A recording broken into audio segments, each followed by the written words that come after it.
Turn to you, Carla, if I may. The NCB's submission says that gender equal parenting contributes to a multiple of positive outcomes. So can you describe some of the key benefits for children and families? Yeah, I mean, the Better Start sites were set up to predominantly focus on pregnancy and early child development outcomes. So we were very focused on improving outcomes in babies and children around speech and language, diet and nutrition, social and emotional, and also try and bring about long-lasting systems change. And one of the areas, therefore, that all 5 are Better Start sites, that's in Blackpool, Lambeth, Southend, Nottingham and Bradford, have focused on, is how we make our services more inclusive and accessible for all. We're very much a progressive universal approach, so these services have been open to everybody, but we've recognised through the work that we've done that fathers are, not deliberately, but have been an excluded group. If you think about maternity and postnatal services, they're predominantly aimed at women, and I appreciate and understand why that is. But as Alex has just highlighted, you know, society's changed now. Fathers are wanting to step into that space and play a more active co-parenting role in supporting the upbringing of their children, and yet we don't have the structures and the services that are there and able to support them in that way. Some of the wider benefits we've seen is if you have the ability to support fathers in playing that more active role through things like parental leave reforms, through things like greater understanding by employers, etc., then it really is a kind of a triple win in terms of policy, because not only do you then start to address some of those gender stereotypes that Alex has touched on, and you can really start to think about how do we bridge and start to shift the kind of gender pay gap that we see for women and some of those structural inequalities that exist for women, but also how do we start to shift the narrative around men as well. And that they do want to be, kind of actively involved, equal co-parents. And this has positive impacts for them as well, positive impacts on their mental health, has hugely important positive impacts on their children. Just as you've described, having both parents actively involved, and that's regardless of family makeup actually for that matter, but actually does really help to improve those child development outcomes as well. So it can not only support women, it lifts women up in terms of that, you know, not all of that kind of unpaid care responsibility sitting with women. It lifts men up too, and it ultimately can support children's development outcomes longer down the line as well. And I don't know if you want to add anything from your perspective, Emmanuel, around that, as to why you think it's important.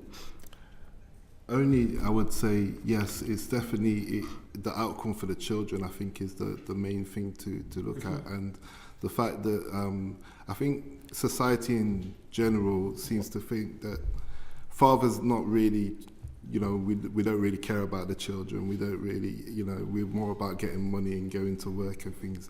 But these things do affect fathers emotionally, physically, and mentally, you know. And it is good for men to have that time away, you know. Having a new child is something that really affects everybody in the family. And for these men, sometimes they do want to recover, they want to have that time with their children. And it is, I would say, for mental health and things like that have been mentioned already, it's detrimental, but it's also a benefit to the entire family. So, I just agree with everything that's been said. And last question from me. Should the government consider wider support for dads alongside or within its review of parental leave? And if so, which aspects of support are key? Yeah. Sorry, do you want me to come in on that one? I think everybody can answer that one. Yeah, no, I'm happy to go. Is that okay if I go first? Yeah, no, I'll hand over. Yeah, I think absolutely yes. I think the benefits of providing wider support, I think if we just purely looked at parental leave reform, which is absolutely crucial and really important, yes. But if we only looked at it through that lens, and rather than thinking about that kind of inclusive whole family lens as well. Better support for involved fathers, better support, as I've said, has positive outcomes for women, and it also has positive outcomes for their babies and children as well. So I think some of the other things that I would certainly advocate for, and across the 5 Better Start sites, are things like better mental health provision for both maternal and paternal. Fathers and partners are also quite likely to develop mental health challenges during this time, especially if there's been, for example, a traumatic birth. They may have watched their partner have to go through a C-section or potentially, you know, life-threatening situations, and that has a big impact on them as well. And in Blackpool, a Better Start site, they've actually set up a local dads group that's been very much focused around kind of their improving their physical, emotional and social mental health, and that kind of brotherhood of support for men. And it's been very much driven by men and led by them as well. I think what we've found through our work in A Better Start as well, as I touched on, is there's more work to be done around making existing universal services far more inclusive for fathers, male carers and parents as well. Supporting fathers supports mothers and or partners and women through that whole family approach.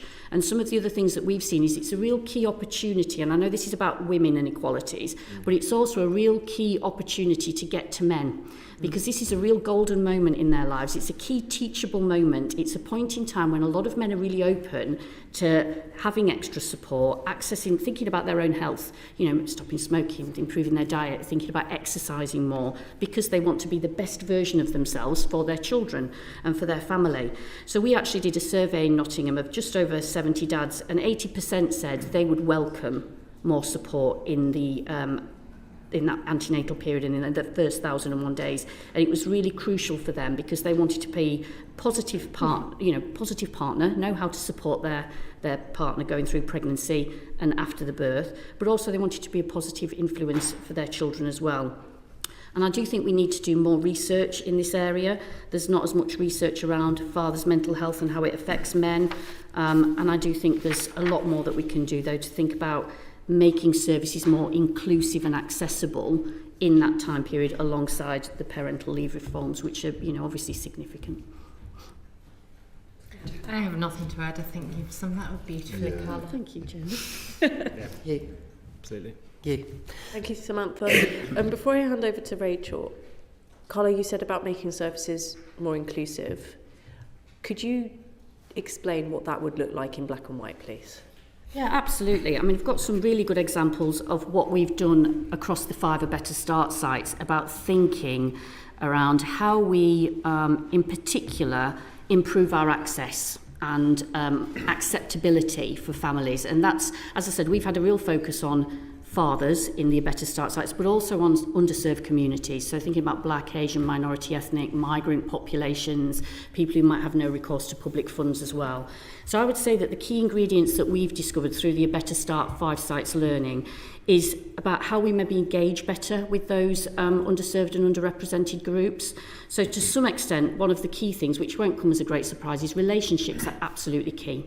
In terms of the relationships you may have with your health professional and or your care professional at that time, making sure that you feel that services are trusted, that they're going to take the time to listen to you, that they're going to even just acknowledge that you're in the room for fathers potentially, and that they can then help reduce some of that stigma, potentially fear, or feeling just judged as to why you're there and asking for help and support. As I said, Blackpool have developed the football therapy sessions, Bradford have done things around woodworking. I think it's really important that if we want to make services more inclusive, we need to involve the people we're providing the services in the design of those services. So we've done a lot of work around co-producing the services in A Better Start. It's been a core principle of the work that we've done. So working with either dads or those excluded, marginalised groups to say what works for you. Where do you want your service to be? Who do you want to deliver your service? What time should the service be? What kind of environment? What does it look like for you? And getting that first-hand lived experience, helping to shape a service, will make it more accessible, it will make it more acceptable. And we've seen that across all 5 A Better Start sites. And I think we need to, as professionals working with families, really think about what are our barriers. We often talk about people being hard to reach or hard to engage. I would actually flip that on the head and just say we're not doing a very good job of engaging with them in the first place. And some of the things that have worked across the Better Start sites have thinking about, especially for maybe people with English as an additional language, are we translating? Are we translating effectively? Are we doing it well? Are we thinking about use of interpreters? Are our services culturally competent and sensitive as well? Are they trauma informed? Do we work through and with trusted voluntary sector community organisations, which is where that community might have more trust? And another key part for us has been trying to think about how we have a more diverse and representative workforce as well, especially if you're thinking about engaging with dads and or Black or Asian minority ethnic groups, whether that be males and or females. having a workforce that better represents the people that they're working with has absolutely paid dividends. Got an example of that in Nottingham with the Family Mentor Service, where we deliberately recruited from the community. So in one area of the city, we had a service that was staffed with a paid peer workforce. They spoke 15 different languages and closely matched the demographic of the city as well. And in Blackpool and in other areas, they've looked at male workers for dad services. Not everyone wants that, but in some areas they've gone, yes, that is what we want. We want a man as leading the service. And I think crucially, we need to improve the data that we collect on some of these groups and around particularly maybe fathers and marginalised groups. Lambeth have done some excellent work around kind of that, noting ethnic minority status as other and therefore not really understanding what that means, and they've kind of done some deep dive into that and really looked at kind of what do we mean by that, what actually is the ethnic origin of that family, how does that play out into how they will receive services, how they will accept services, what more do we need to do to understand. So I think there's still a lot of additional work that we can do around making things more inclusive. Thank you. Emmanuel, you've used the Better Start sites, right? Yes. What did you like about them? Yes, so I accessed it through a group named Shifting Your Mindset, and they do a dad's group that meets regularly. So that's how I was introduced to that group and learned wider about, what was behind it from there. Just having the ability to speak, I'm kind of getting on now a little bit, and growing up and being a father, I never felt there was anywhere where I could express certain things that I was going through, things that I thought were very unique to me that I later found out is not unique to me at all. It's quite common. There's a lot of men that feel isolated and feel like they're going through things that even their next door neighbour might be going through the same thing, but nobody's talking. So having a place, a safe space to talk, brilliant. It's just, you're not alone. And, there are situations, just as was mentioned earlier, I think if that, I don't know the situation you spoke about in full, but possibly if that man, had more to talk about, more to talk to, and access to services, it would have likely helped. When my older children were quite young, I was going through what I would now call, postpartum depression. But when I mentioned that, I was laughed at because the idea was men can't go through that. Now it's acceptable that they can, but at the time, really, I only said it to one person and I was laughed at and I didn't mention it again. So just, I would say in terms of services as well, just to tag on what was said in the last question, there are quite rightly maternity services. Women are checked on when the children are young. I think as part of that as well, it would be good to, how's the father? Are you okay if he's around, if he's in the house, or even if not? Just to find out, because sometimes a young father might need some direction and need some help, and these are the kind of things we talk about. So as a group, what we do is we support each other with our own experiences, and at least there's somewhere we can go. But I think it would be great if there was a wider network to tap into and resources we can tap into so that we can direct people and say, actually, you can go to this place and you can talk about that and get support about that same thing. So, yeah, I don't know if that answers your question. But Thank you very much. I'm going to hand over to Rachel now. Thank you. Thank you. Jolie, I know you haven't sort of come in yet, so I'll direct this question to you, but then if other people do feel they want to come in, that's fine. Should the government's objective be to include all working parents in the parental leave system, regardless of their employment status and income? Yes, I think all parents should have access to some form of parental leave, no matter how they become a parent. I think the principles on which parental leave policy should be developed are, firstly, that all parents have access to some form of paid parental leave so that they're enabled to take time off and spend quality time with their child. We know that if they're enabled to do that, that reduces the infant mortality rate, as well as having lots of benefits for the mental health of parents and for the health of the baby. We'd also want to see that the birthing parent has additional time off, because of course they're giving birth, and they can of course have birth trauma, and all sorts of stuff can happen whilst giving birth, and special consideration should be given to single parents and parents who have multiple births. One simple thing that the government can do is to encourage companies to publish their parental leave policies, which will give parents more choice and information about employers that they want to work for. Thank you. And do you think there are currently excluded groups that need to be considered in the government's review? Perhaps Alex? Yes, definitely. So self-employed people are a major group. They have exactly the same needs around the time that a child is born as people who are employed, but many can't afford to take any leave at all. We did some work with a group called On the Tools, who polled tradespeople and found that a third didn't take a single day of leave when their child was born because they just couldn't afford it. And 50% of them said they felt unsafe back at work, big power tools, doing dangerous work on no sleep. So self-employed people are paying in 1.1 billion, self-employed dads paying 1.1 billion in national insurance contributions a year, dwarfs what the government spends on paternity leave, but they get no access to it themselves. So self-employed parents are one crucial group. Single parents, I think Jolie's absolutely right. In other countries, it is common for single parents to get the paternity leave allowance as well as a maternity leave allowance, or to be able to transfer it to a friend or family member. And finally, there are also kinship carers who take on grandparents, for example, who might take on guardianship of their grandchildren, who in effect are taking on many of the responsibilities of an adoptive parent, but get none of the access to leave or support that adoptive parents do. So they should be included as well. Can I add to that? There's also those on 0-hour contracts and students who are excluded.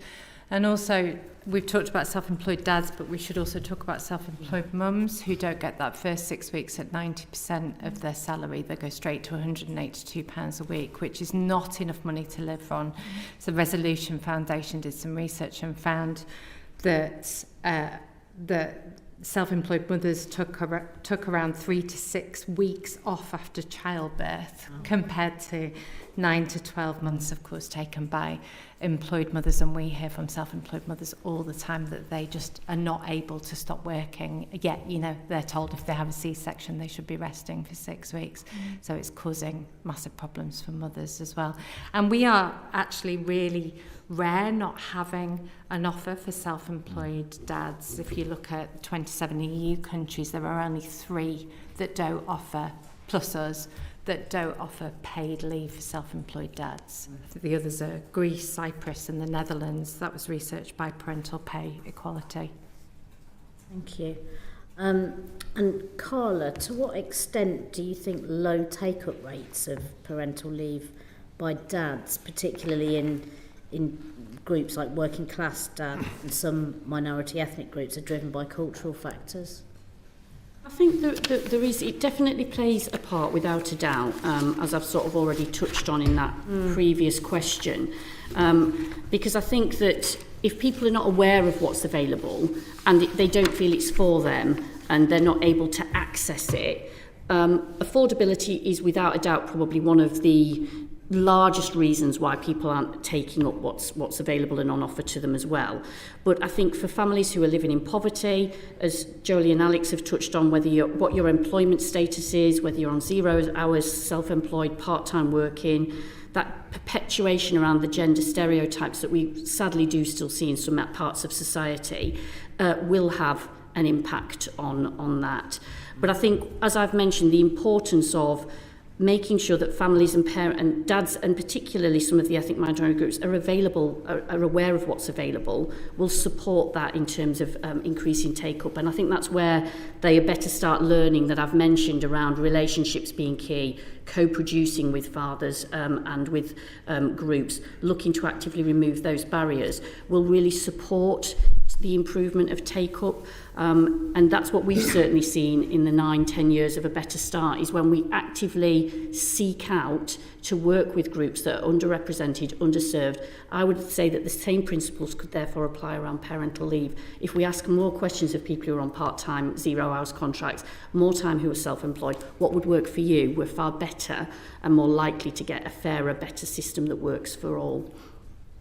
Can you tell us about some of the work you've done specifically to break down cultural barriers?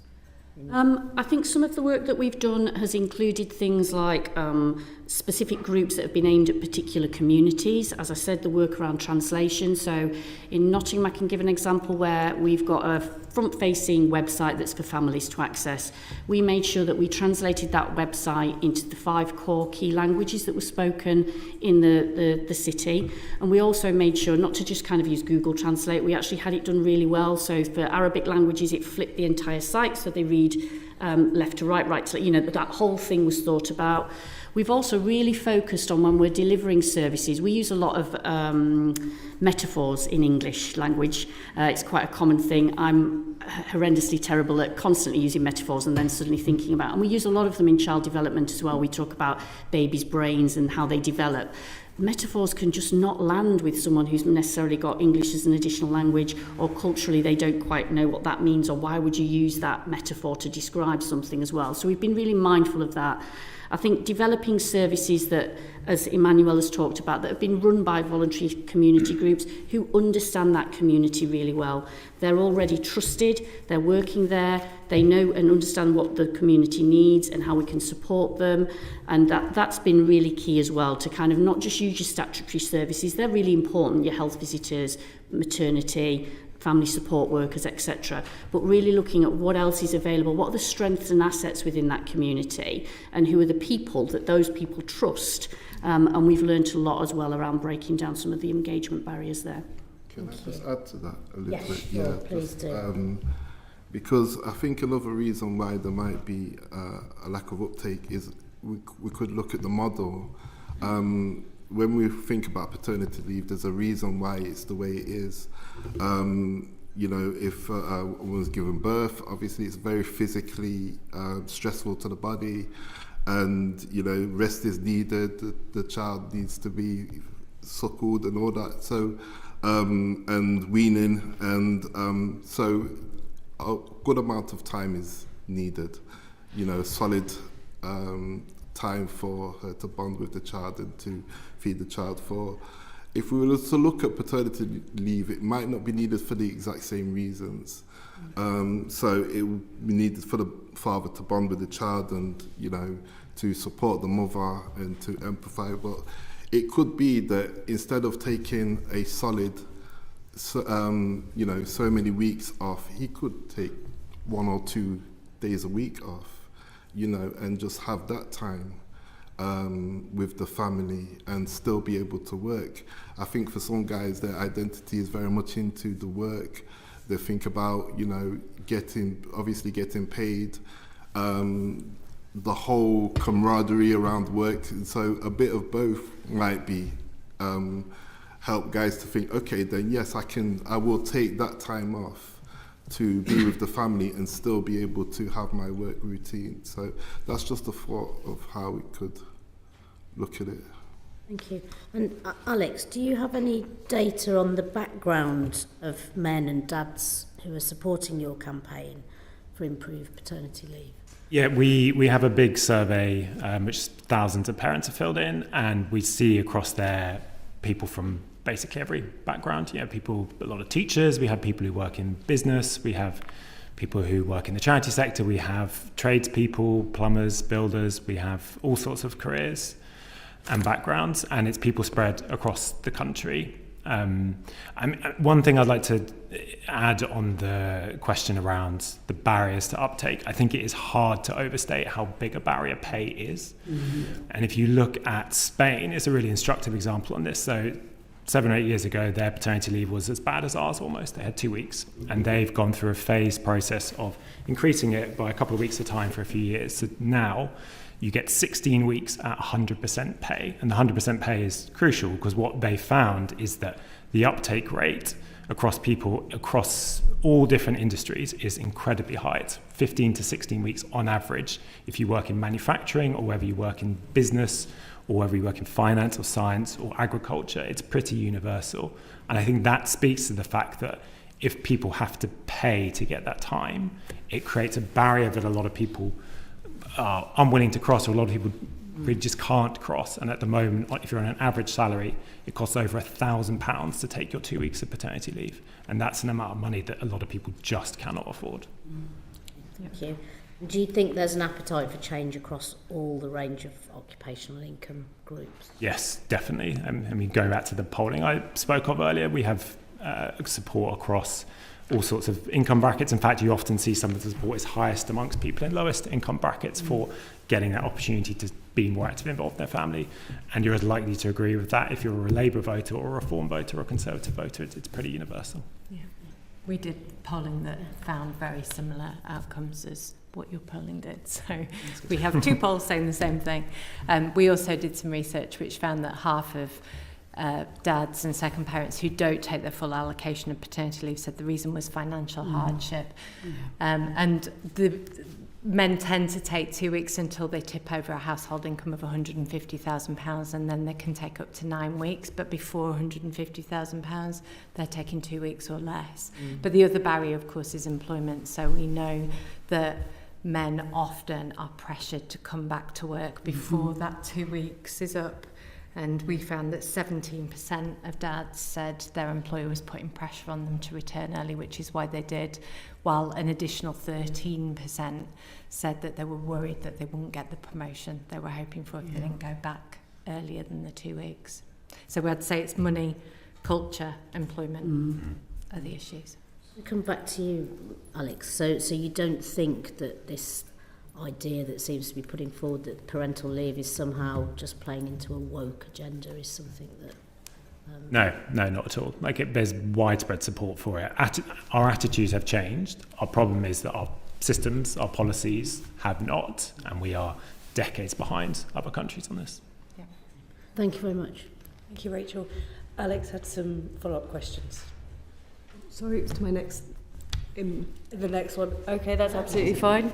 Kira, I'll come to you now. Thank you, Chair. And it's really, really nice to see you all here. Thank you so much for coming to share some of your insights. So I'm an active supporter of the Pregnant and Screwed campaign, so I'm really pleased to see you, Jodie.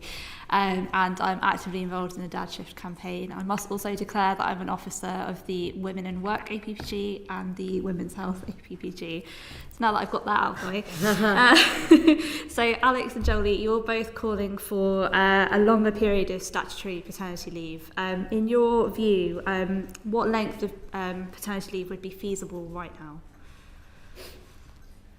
Yeah, 6 weeks at 90% of salary, and it's got to be at a high percentage of salary, is the absolute minimum that we should be offering dads, and I think and second parents, and I think it is absolutely feasible for us to offer that. The Joseph Rowntree Foundation looked at the cost, and they estimated that it would be £1.73 billion based on a 70% take-up rate. I don't expect the take-up rate to be that high immediately. I think it would take about 5 years to get there, but they also said that it would have an economic benefit of £2.6 billion. I know that you're speaking to them next, so I'm sure they'll share all that research with you.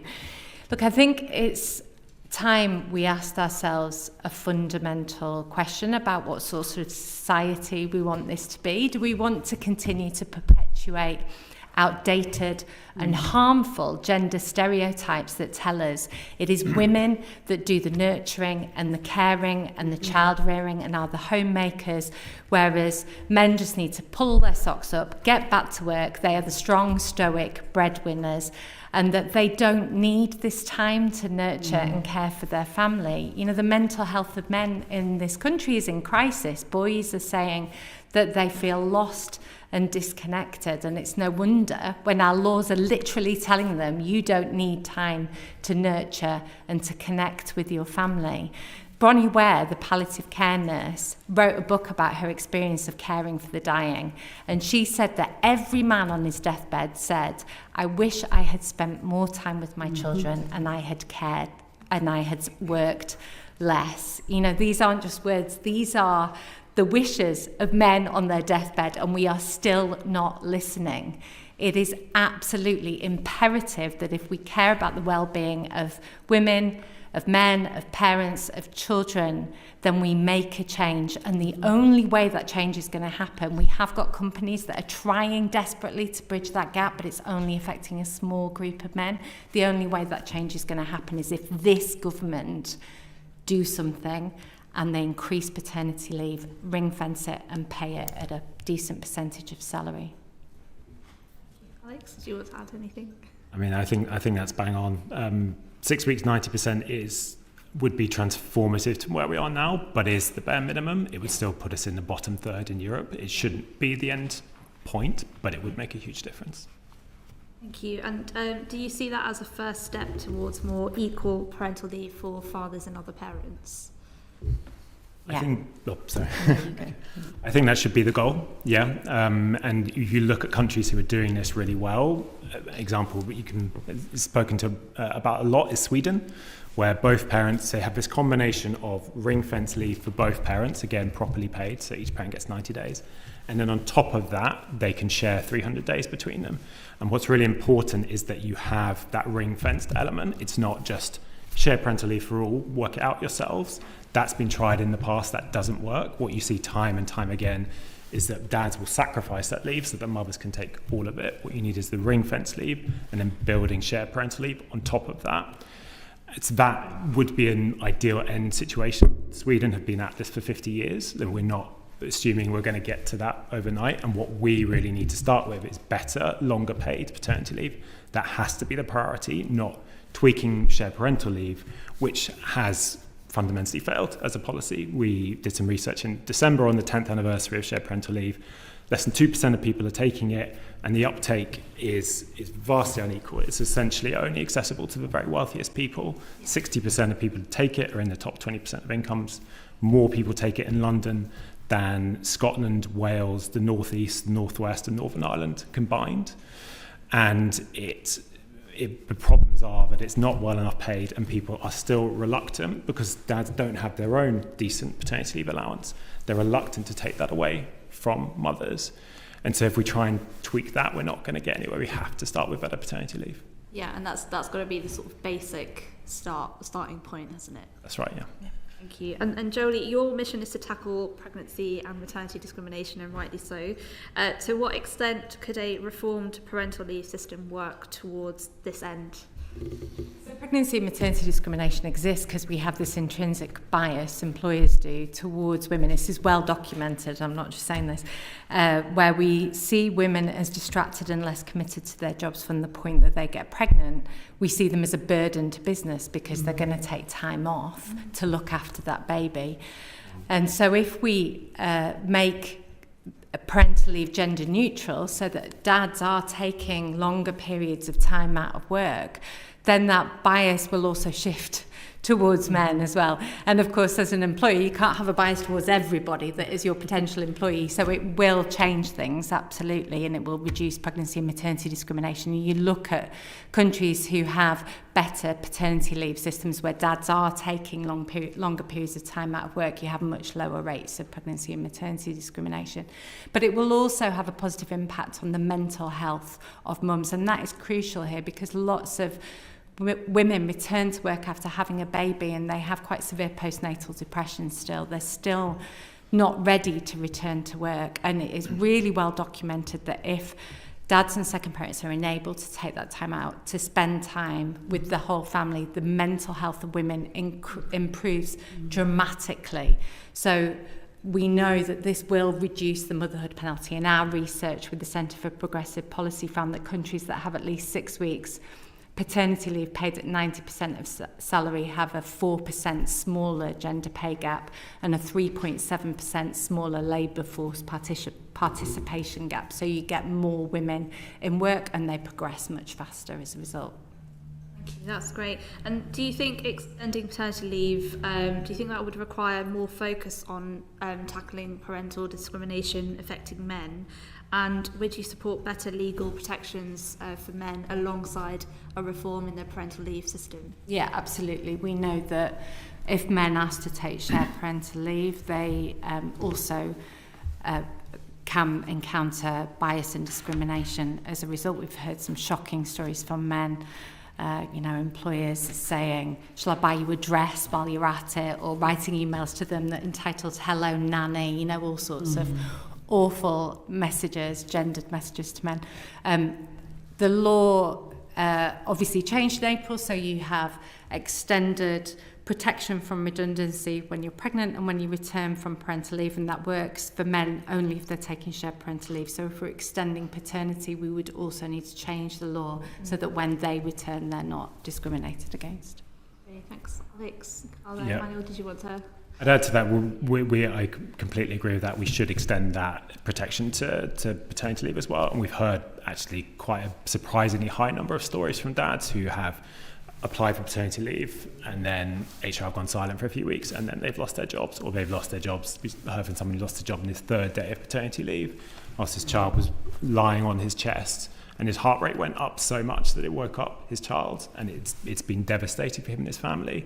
I don't think the scale of it is the same scale of what mothers face, but it is there, and we absolutely need better protection for men and other non-birthing parents taking paternity leave from discrimination and dismissal. Yeah, no, I would absolutely agree. And I mean, I've obviously talked about some of the, what I would consider the great work that the A Better Start sites have done, because we've had that fabulous opportunity through the lottery grant to really try and test and learn new things. But until there are some significant changes, as Alex and Jolie have highlighted in the first instance, yes, we've made great strides forward in terms of access and accessibility, and breaking down barriers, but it's still there. It's still a real thing. And I think it's interesting to talk about employers, because equally we've seen, and I don't think, again, this is necessarily a deliberate thing, but we've seen quite a lot of fathers facing bias from people who work in those services that are there. So maternity, for example, we've run a fabulous project in Nottingham, but it's been really hard work in terms of a culture shift around midwifery, 0 to 19, our health visitors. We actually looked at how we could improve making things more father inclusive and partner inclusive in the maternity space, and we agreed to fund 144 recliner chairs across our two hospital trusts, our hospital trusts across their two sites, in Nottingham City. At the time of us proposing that, fully funded by the A Better Start grant, only 7% of the workforce were supportive. They came up with a huge range of reasons, mainly linked to safeguarding and other things like that, negative connotations around fathers as to why that wasn't a good idea. 70% of women and pregnant people were in favour. We decided to press ahead with it. After we'd been running it for just over a year, 85% of women and pregnant people who then used that and their partners said that they felt better supported during pregnancy because their partner was with them. So there was a huge shift. Women were already saying, we want this. The workforce were going, oh, we can't do that. And then actually it was a huge success, and it really changed hearts and minds as well. I need to stress that around colleagues in maternity in Nottingham. They had a huge shift to the point where the Integrated Care Board locally also funded the rollout across the other hospital trust up in Mansfield and Sherwood as well. So there's a lot to do as well with workforce that then support in pregnancy alongside as well employers. Did you want to add anything? Nothing more to add. Thank you. Thanks very much. Thanks. It's Kira. Catherine. Thank you. Just a quick supplementary question to Kira's excellent questions there, and thank you all for coming, and it's really great. Jolie, I'm a big fan of your work. I used to be CEO of Women's Equality Network Wales, and we often quoted your research. So thank you very much. I think what I'd like to understand then is, are we, to me, the end goal needs to be completely equalised parental leave. Am I right? And I just would like you to talk a little bit about that, and probably Jolie. As in, it needs to not be shared. It needs to be exactly the same rights for men and women, or two parents, because otherwise we're going to continue with gender inequality and the gender pay gap. You would also need to add on a period of time for women giving birth. Mm-hmm. Because, of course, you know, it can be quite an ordeal. Yeah. But yes, besides that, yes, I think you equalise parental leave. But the key thing is ring fencing it, having it on a use it or lose it basis, and paying it at a decent percentage of salary. But yeah, of course, we'd love to be in the position that Sweden are in, or any of the Nordic countries.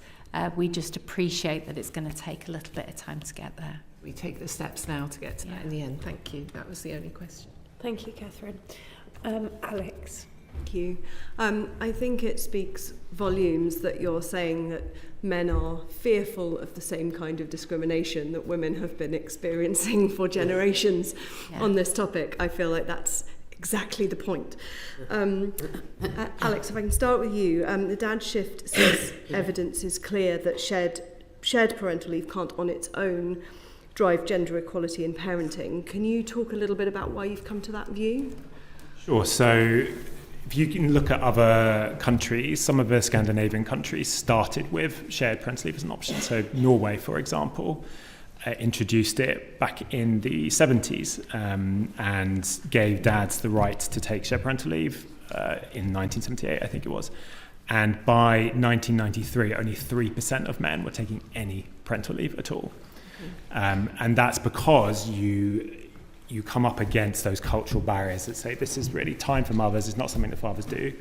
And those practical barriers and those cultural barriers feed into each other. So no one's taking a leave, so the culture doesn't change. So no one takes a leave, so the culture doesn't change. They then introduced paternity leave, ring-fence paternity leave, the first country in the world to do the daddy quota, as they called it. And overnight, that went from 3% to 30%. And within 7 years, it was 70%. Today, it's at 95%. And that you see that time and time again from other countries, that the leap has been made in men taking leave, and subsequently the leap has been made in attitudes around parenting roles, men taking on a bigger role in childcare, and the shift towards gender equality that we want to see. That comes after proper well-paid ring-fence leave for dads, and not from shared parental leave as a starting point. Thank you. A lot of the reasons people give for not taking this up are things like affordability and the application process. Do you think that simplifying the eligibility criteria, increasing the rate of statutory pay, would contribute to some substantial change? And if not, why not? I think it would help. I think the challenge you're going to find is that statutory pay is so low at the moment that if you increased it to a level that made it accessible for the vast majority of people, you would end up in situations where some people could take 33 weeks of shared parental leave at 100% pay on government statutory rates, which it creates its own problems, right? So I think it could do, but it's quite a badly designed system, and Jolie was far more an expert on this than I am, but we're unusual in having a very long maternity leave that's very poorly paid, and a very short paternity leave which is also very poorly paid. And we've kind of dug ourselves into a bit of a hole that makes it actually quite hard to tweak shared parental leave to make it work in that context. So it might help, but really it feels like a red herring, and there's a much more simple, proven, easier to implement solution, which is improving paternity leave. And do you think that families are finding men taking parental leave harder than women taking it, in part because of a pre-existing gender pay gap? Yes, I think that's the case. And for example, one of the stories that we submitted was from a guy called Andrew who said that he was really pumped to be super active when his child was born. They planned to take shared parental leave, and then they sit down and did the numbers and said, well, this is going to cost us thousands of pounds. And that's both possibly because he earned more than his partner, but also because enhanced maternity leave is still much more common than enhanced paternity leave. So the main issue there is that his partner would lose her enhanced maternity leave if he took shared parental leave, so she wouldn't get the full pay for that time. He would just get statutory rates, and so it's completely unaffordable. You would then have a double whammy actually as well. Exactly, yeah. Okay, thank you. Does anyone else have anything to add on that? I mean, when you're making decisions as a family as to what makes the most sense, in a heterosexual couple, it is more likely the man earns the most money, and so it doesn't make sense for him to take a step back from earning when one of you's got to drop down to £182 a week. So yes, it definitely makes a difference. Thank you. And to everyone then, in the long term, should the UK, I think we've probably covered this already, but should the UK be looking to emulate some of the most generous paternity leave systems in Europe? Yes. Yes, great. Fine. Do you think the government should consider changes to maternity entitlements, for instance, capping the first 6 weeks of maternity pay to make those necessary reforms more affordable? I'm going to try and like say I know this what the answer's calmly, going to be on but this. absolutely not.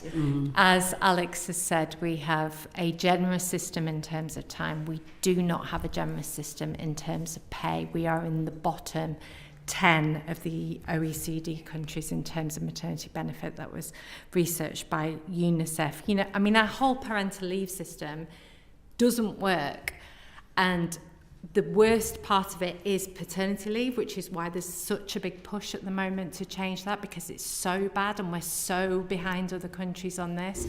But our maternity leave system is also very poor. And so hacking away at an already inadequate system absolutely is not the right answer. And we have a really low birth rate in the UK. You know, out of the G7 countries, we have the lowest birth rate, which is a massive problem for our future. And we know that good parental leave policies encourage parents to have babies. If you suddenly start taking maternity leave away from women, what do you think is going to happen? They're going to stop having babies and we're all going to be in a mess. So no, do not do that, please. Anyone else? I mean, one thing I'd add to that is you know, it's as relevant to the question earlier about why is the ask 6 weeks at 90%. It's because that is what mums get before they drop down to statutory rates. And it's very hard to argue that dads and other non-birthing parents should get higher pay than mothers would. So really we're kind of capped at 6 weeks, 90% until we look at improving maternity pay as well. And really we need to make advances on both sides of the coin in order to benefit this for everyone. 76% of mothers have had to rely on some form of debt to get through maternity leave, and 4 in 10 mothers have taken just 12 weeks or less maternity leave because the pay is so poor. I'm not an expert here, but I'm just a dad, so I don't know how practical this is, but I know that there is a lot of money put into subsidising childcare, and I think, as been said, the whole system needs to just be looked at and revamped, maybe rethought. And as part of that, the question could be, how can we get fathers to be able to help more as well? That might lessen the pressure for childcare, because that's a lot of money. And when you think about it, you have strangers looking after their children when the parents would love to but can't afford to. Yeah. So I think that's something that could be looked at, and even just things like, again, tweaking, allowing for the leaving earlier to help and to support with school runs, things like that. Again, I don't know how this would work in practicality for policy, but it's something that I feel would be taken up by your ordinary person that just wants to find a way to be more involved in their family life. Thank you. I've got one more question, if I may. Alex, I'm going to come back to you. You've talked about cultural changes that are needed to help drive uptake in paternal leave. Do you think the changes that we've talked about in terms of ring-fenced leave and a higher rate of pay, would that be sufficient to drive those cultural changes, or are there other things that we need to look at, either in our legal system or culturally, to help push that? I think it's a big step. Alone, it's not going to be the single silver bullet. And I think paternity leave it's part of a web of factors that make it hard, that basically drive people towards traditional gender roles, whether or not that's what they want to drive men to become the single primary breadwinner, mean that mums end up as the single caregiver and in charge of the home. The other two big ones are the cost of childcare and poor options around flexible working, because essentially it's, if you can't juggle work around picking up the kids from school, one parent has to take a step back from work, or if childcare, to have 2 kids in childcare costs you £3,000 a month, which is more than most people earn, then it doesn't make sense for both parents to work. One has to step back. And so we have to tackle these other areas that put up barriers to both parents being actively involved in looking after their kids. So paternity leave is a major one, but it's not the only one. Anyone else got any thoughts on that? We just know that other countries that do ring-fence paternity leave and pay it at a decent percentage of salary have a smaller unpaid labour gap. So in other words, men do more in the home. They do more of the cooking, cleaning, sock pairing, childcare over the lifetime of that child. And so it is a trigger for changing the culture, not only in society and in workplaces, but in the home, and that's vital. I think from our work, we've acknowledged that, yes, that would be a huge step forward, but what we also need to do is make sure that after baby arrives, or even before baby arrives in that antenatal, the postnatal period, we need to make sure that our systems and our services, like I touched on, those universal services, are there to support families and not be purely focused on mum and or, you know, there's a real balance there, because obviously there needs to be support for mum, quite rightly. She's the one who's potentially, you know, who has given birth, but they need to be more inclusive of fathers as well. They need to be welcoming. They need to be safe spaces for dads to go. And I think, as I've touched on, that you could do that in a couple of different ways, and that's certainly what the Better Starts of Sites have looked at. We've looked at how do we create more inclusive services that welcome fathers, male carers and partners into those, and or do we look at bespoke services for fathers? And certainly in Southend they've done a particular piece of work around men's mental health in the kind of postnatal period, in the perinatal mental period, and they've very much taken that think family approach, you know, in terms of not seeing fathers as an add-on, but seeing them as individuals who are equally in need of help potentially, and that's been really crucial. So I think there is something around, yes, the leave's the first step forward, and having that protection around that is really important, but then the support services and the networks and the structures that are there, do they then enable fathers and partners to feel included as well, and are they accessible for them? Thank you, Alex. I just wanted to dig down a bit more into the cultural aspects of what we need to see to change this. It's not just, I think, the offer of parental leave, it's also about how we as a society see what role fathers play. I know it's some time ago, but we have like commentators like Piers Morgan laughing and mocking people like Daniel Craig for being an active parent and holding their baby in a baby carrier. How do we challenge those kind of traditional ideas, not just from a legal perspective in terms of workers' rights, but from a cultural one as well? Alex, I wanted to come to you. Yes, I remember that. I mean, to be honest, I'll take my cues on masculinity from James Bond, not Piers Morgan. I think that's probably why. I think, so there's a lot of different ways to like subdivide this question. There's no simple answer, of course. I think what we see this as part of, like, there is increasingly worrying evidence that particularly a lot of young men are being drawn towards far-right ideas around what masculinity means. We saw that recently in the German elections, where men under 25 were more likely than the population as a whole to vote for the AfD, for the far right.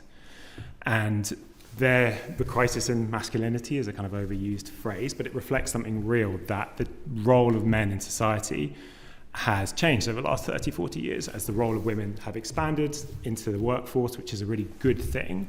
We have not done the work as a society to expand the role of men back the other way, and that is creating a vacuum that is being filled by some pretty toxic ideas around how you find status as a man.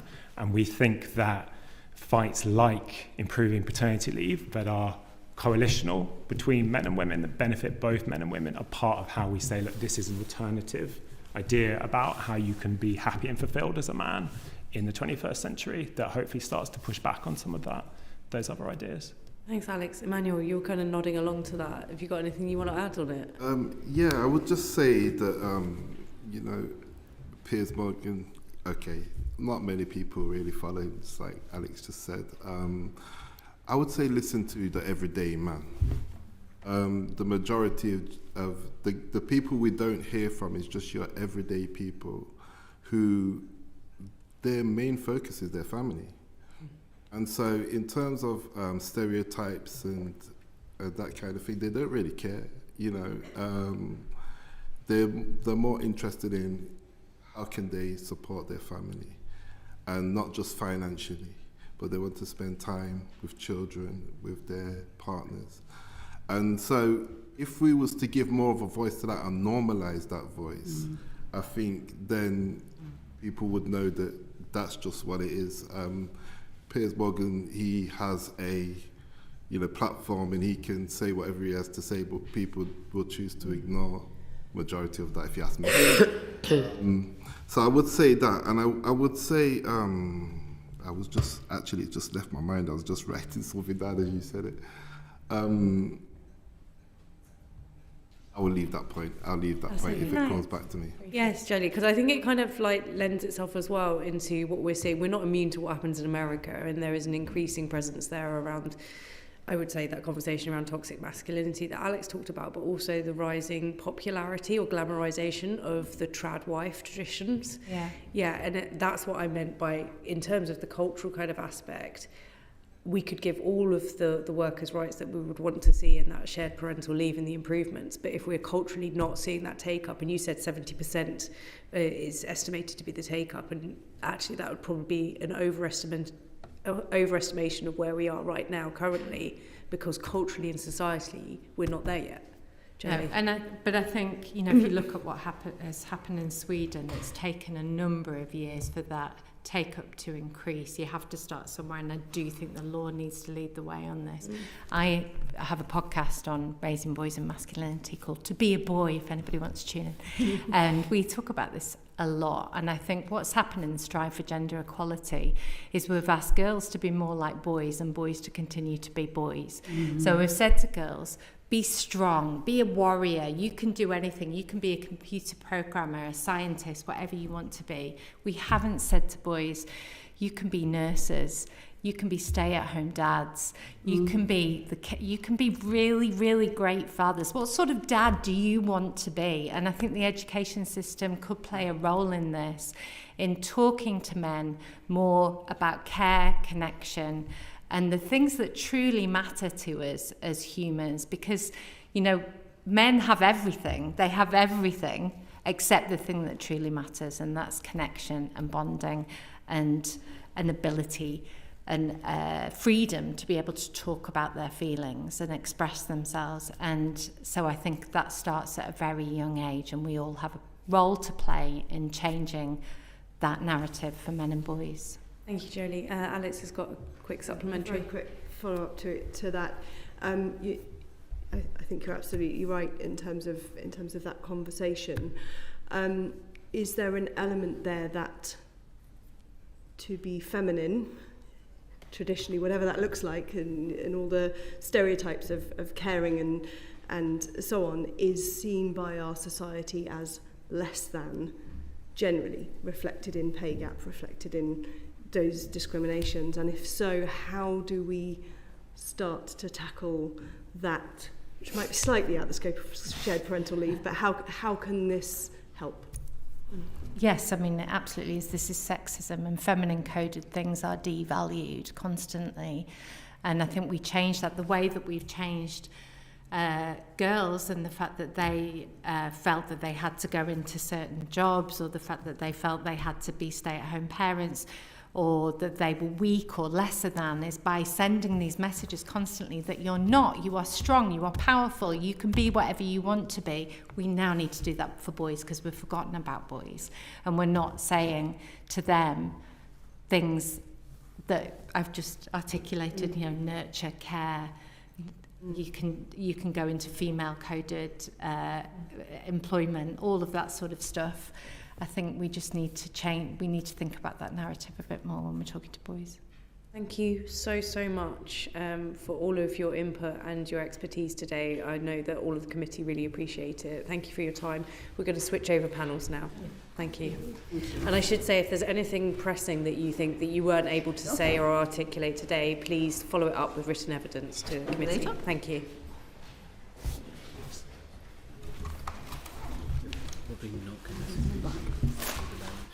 I'll have all of the water now. I have all of the water now. I drink so much of it.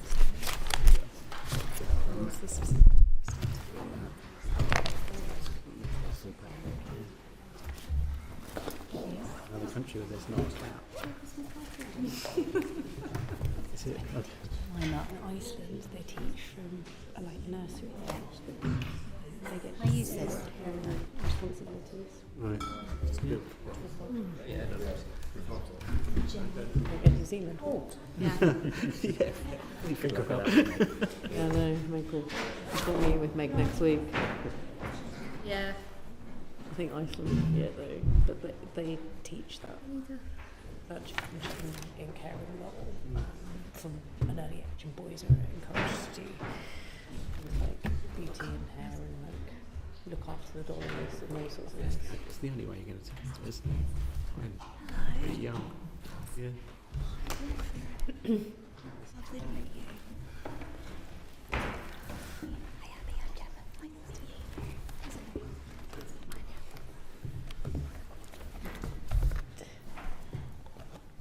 Hello to our second panel and welcome, and thank you for joining us. I know that you were all listening to the first panel, so thank you.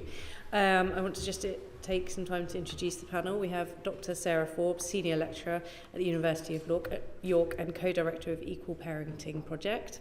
Abby Jitendra, Principal Policy Advisor from the Joseph Rowntree Foundation, which we've already heard a lot about, some of the research. That would be great to hear some more. Dr. Gemma Mitchell, Associate Professor in Law at the University of East Anglia, welcome, and Jemima Alchoiski, Chief Executive Officer from the Fawcett Society. Welcome to you all. Thank you so much. I'm going to hand over to Christine. Thank you very much. Thank you all for coming along. And I wonder if you could ask, first of all, if we could ask Dr. Forbes. Most witnesses point to the very low take-up of shared parental leave, and some describe it as a failed policy. What would our parental leave system lose, do you think, if we didn't have shared parental leave? Thank you for that question. It's a very good one. Okay, so one of the things that I'll just start with, we have done research around shared parental leave with users and companies for about 7 years now. Is that me? No, I don't know. Okay. Through this, we've identified a number of key barriers to uptake, particularly around pay and eligibility. But there are also 4 key sets of benefits that need to be recognised. The idea of shared parental leave encapsulates the idea that we as a country want to encourage more sharing of care, equal parenting, and move away from gendered assumptions about childcare. 2, shared parental leave offers great flexibility or greater flexibility than any other form of parental leave policy at the moment. It can be used in blocks in different amounts throughout the first year and by any eligible parents.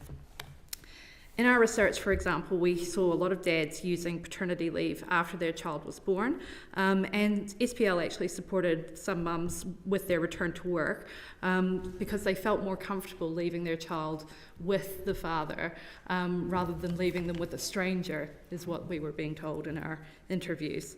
Also, women are increasingly using shared parental leave, and it is most likely that this is because of the flexibility it offers. So, third, this is the only means for dads to take longer than 2 weeks paternity leave. And finally, shared parental leave currently is not accessible to all parents, and this really needs to be addressed.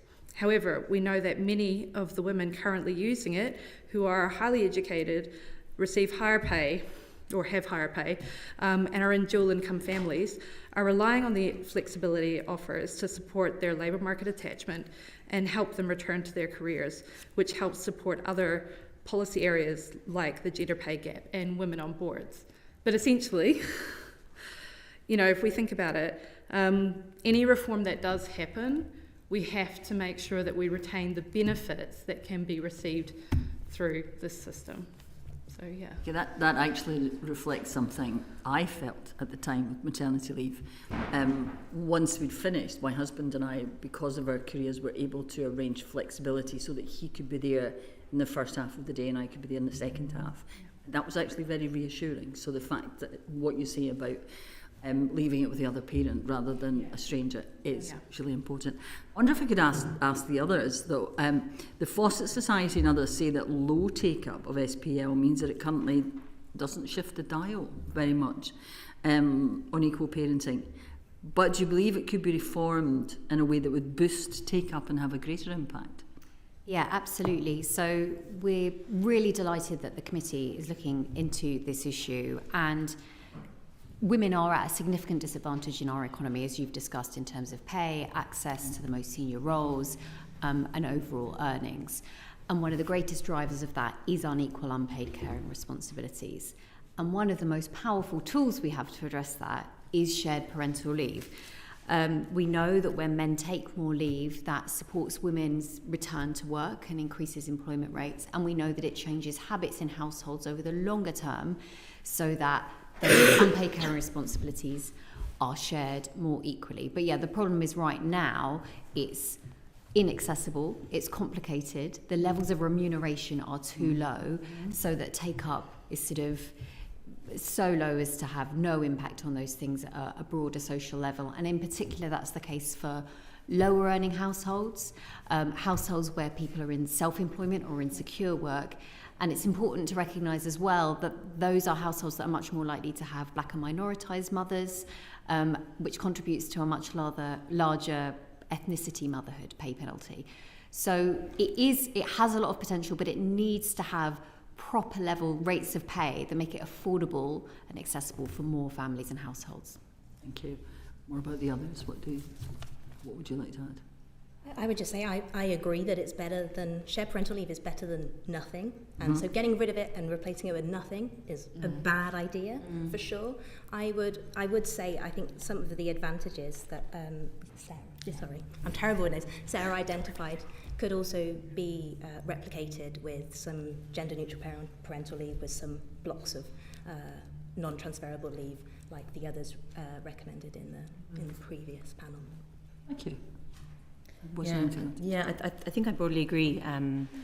So one of the things that we found at the Joseph Rowntree Foundation before we did this work on paternity leave is that there is something called a caring penalty in the labour market that exists for mothers looking after children. That also exists increasingly for people looking after their spouses or parents. What we would call, for people doing both would be sandwich carers. I think the principle that you mentioned, that caring should be something that is shared, is absolutely right. I don't think there's many people in this room who would disagree with that. However, I think what we've seen on shared parental leave for too long is a sort of acceptance of the completely mediocre take-up rate. And I think it has posed in some ways a sort of limit to broader ambitious changes. So I think I'd really agree with you that scrapping it entirely with nothing else as a backstop seems completely silly, because many people do rely on it, even though we know its limitations. But what we need now, as Jodie said in the previous session, is for this government to really take the reins and do something better, which I'm sure we'll talk about soon. Thank you. Wondered, and I'm not sure who to, possibly Dr. Forbes first, at what level of take-up do you think SPL would start to have a substantial impact, including on other areas like the pay gap and wider gender equality?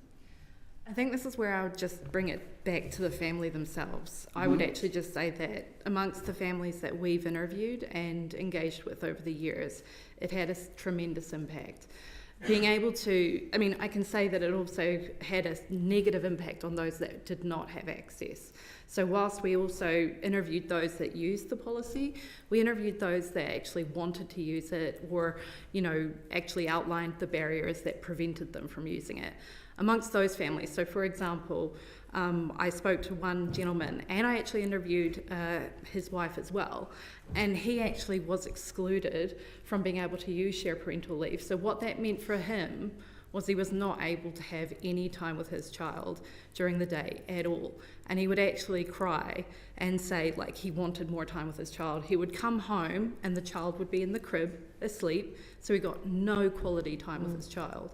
And essentially that meant that he had 2 weeks and then he was expected to be back at work, and he was not able to have that quality time. You know, what it meant for his wife was the fact that she was actually wanting to have him there to support her, and she'd had nothing.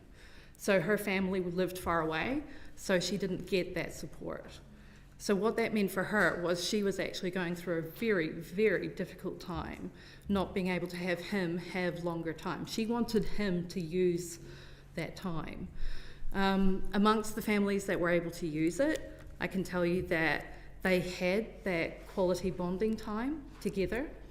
It made a significant difference for, and this is going to sound really weird, but I had one dad tell me, you know, before he took the leave, he would come home and he'd just be like, what's this? Oh my gosh, everything's like, oh.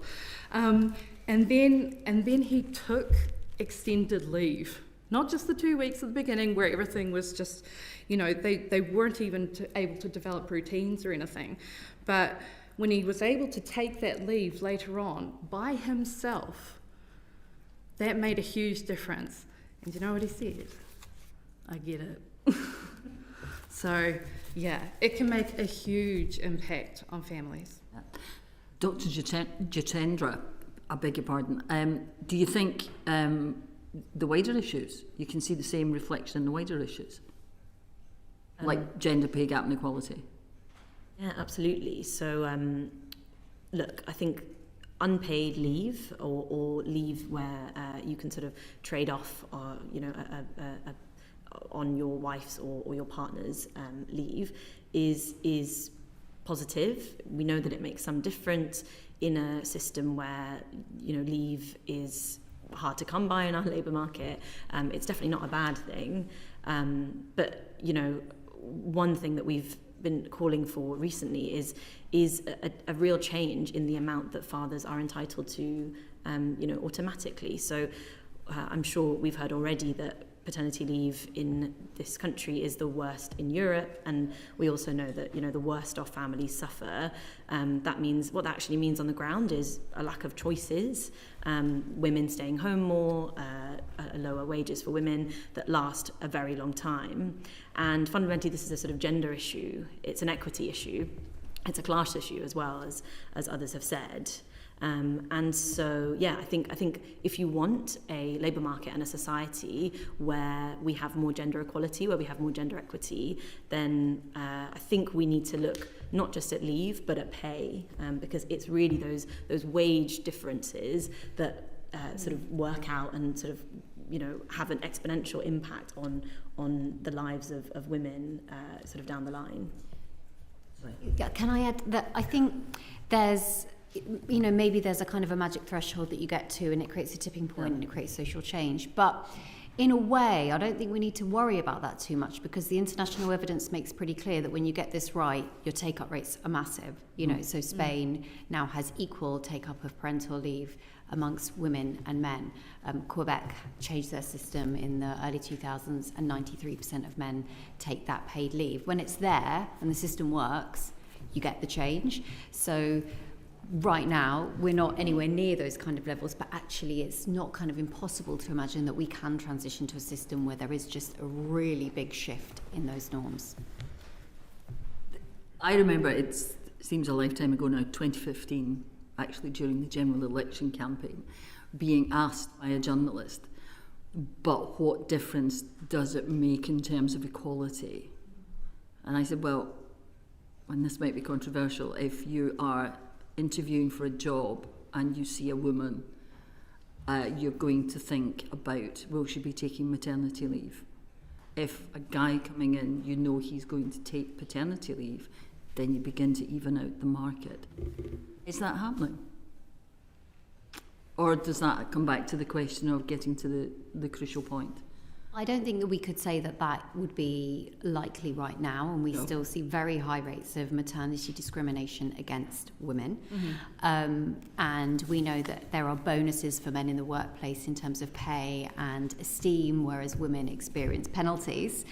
But I do think that there will be a cultural power in when that risk, quote unquote, to employers is equalised, then we will see a shift in the treatment, because women and men are as likely to need that time out. And when men are as likely to need flexibility, time out, support to return to work, I think those men in positions of power will start to generate more changes in our workplace that benefit everyone else, because I don't think that they would put up with the situation that the majority of women have to experience right now.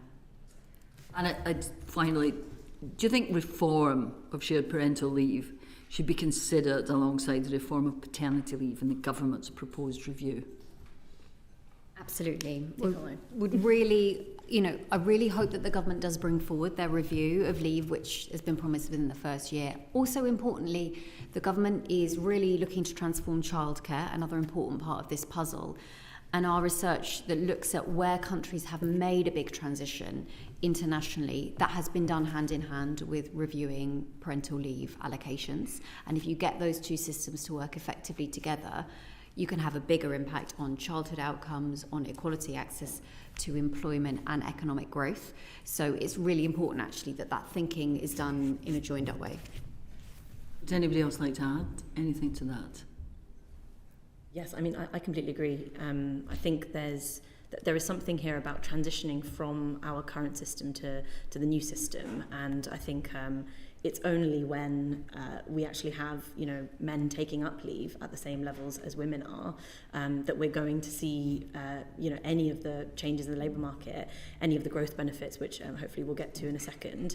But we're just not there yet, because the systems that we've created just don't do a good enough job. Absolutely, let's reform shared parental leave, but let's not make any qualms about the fact that unless we are giving fathers, particularly fathers on a low income, some kind of monetary incentive to actually leave work, they're just not going to do so. And the best evidence we have of that is the system we have now. Yeah, so just to add though, so we've got a system where we've got a year for maternity leave. Now 39 weeks of that is paid and 2 weeks is paternity leave. We do in this country have some organisations that will be enhancing shared parental leave, but not many. And this is the thing, within those industries they're likely to be professional services sectors, and they probably have some insight into normalising the visibility of fatherhood in the workplace. So, over the years we have gone into organisations and done research to understand what it is that they're doing. They'll have a fathers network, a parenting group that's directly about fathers. They'll have, fatherhood champions. The visibility is there. But again, that's not across the UK. So this is something that's not accessible. The pay is very low. It's £184.03. A week. And essentially, because we have a breadwinner culture in this country where men are the breadwinner, they will actually look at that and say, well, financially, my household would take a hit. My family would take a hit if I was to take that. So they don't take it.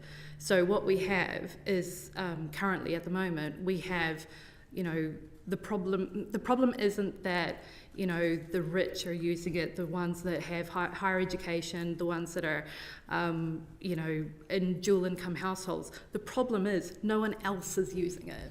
So we need to make it so that other people can actually access it. So it's really important that we actually consider reforming shared parental leave, because it's also a means of actually creating cultural change.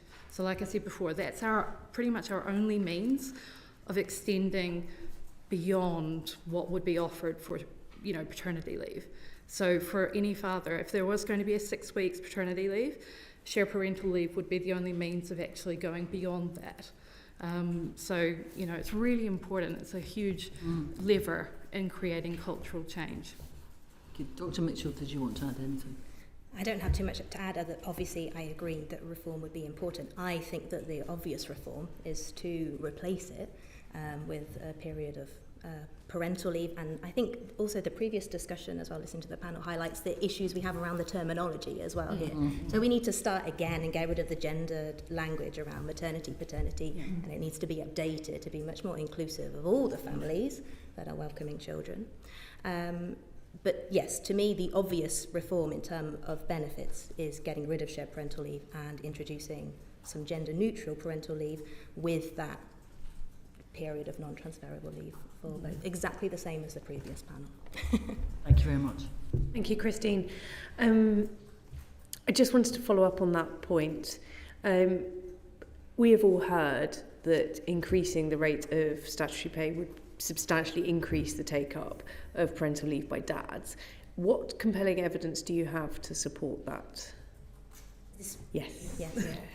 So I think, again, if we just look at the cross-country statistics, that is very clear that once you increase pay there is likely to be uptake. I personally would like to add a note of caution around this argument, though, that pay is the only thing, in work that Dr. Bendel and I did on class and shared parental leave.